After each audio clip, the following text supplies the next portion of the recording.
Kapwanan iti napasama kapambaltog iti Honda probinsya nga nakatayan ni Barangay Captain Wilfredo Terrago ken ni SP Otto Romero Boldela ket nangisayangkat insigida iti agdang iti ama iti probinsya tayo nga Ilocos Sur ani Governor Luis Chavit Singson babaen iti pinangikabil iti CCTV wenno closed circuit television iti natatao nga lugar iti mismo a syudad ken masukatan amin nga opisyal ken membro iti kapulisan nga saan da nga ramiden iti trabaho da. Yun ang umabot sa akin kaya hindi ko nagustuhan yung performance yung mga opisyal natin lalo ng mga pulis. So parang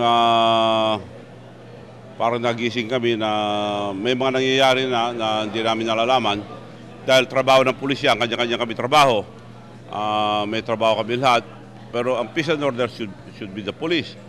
So napabayaan nila, parang na-tolerate and ako munang mag-take over para araw-araw mag-report sa akin yung provincial commander at lahat ng chief of police. Yung hindi makapag-perform, they have to be transferred right away para magtrabaho lahat ng police.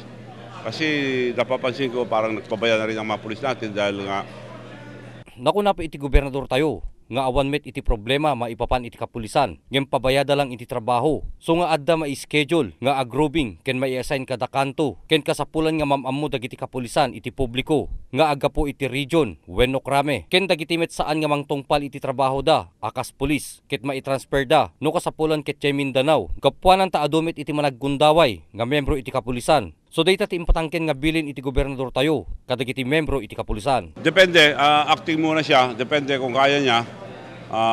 Walang masama kung kaya niya. Pero ang kailangan ko resulta, kailangan tahimik at ayaw ko na maulit yung mga nangyayari nung araw na may mga namamatay hindi nila ilam at yung mga iba, mga pulis pa na involved, ayun ang masama. So pinaalala ko sa kanila na ang pulis natin kailangan pag makita ang taong bayan, they will feel safe and protected.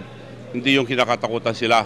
Impanamnama nga ron ni Governor Luis Chavit Singson nga iti kabiitan nga panawen ket maikabilton dagiti CCTV iti pakaykabilan nan. Nakuna na nga priority na lang dito mismo a syudad Abigan ket sumarsaronto iti sabali nga ili. Nasa open ni Governor Singson nga dakkel nga katulungan iti CCTV para iti panagpatungpal iti linik kental na. Sabi nila yung namatay na kapitan, bagong kapitan na galing sa Nueva Ecija, at marami raw siyang tinatakot at tuwing rineraid siya, maraming armas, dinedemanda niya lahat ng mga judges, mga pulis. So may mga kaaway din, but regardless kako, maski may kaaway, ayaw ko yung nangyari na wala man lang, hindi man lang mahuli kung sino yung mga yon.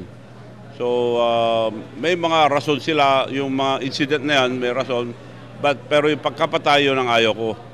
So, meron dapat managot yan. Maski anong sama yung tao. Dumaw-dawat nga rod iti tulong kada tayo nga umili iti Ilocos Sur iti gobernador tayo nga makipagtinulong tayo kuma tapno na dardaras nga masolbar dagiti kaso. Para iti Press Corps, Ryan Pardo.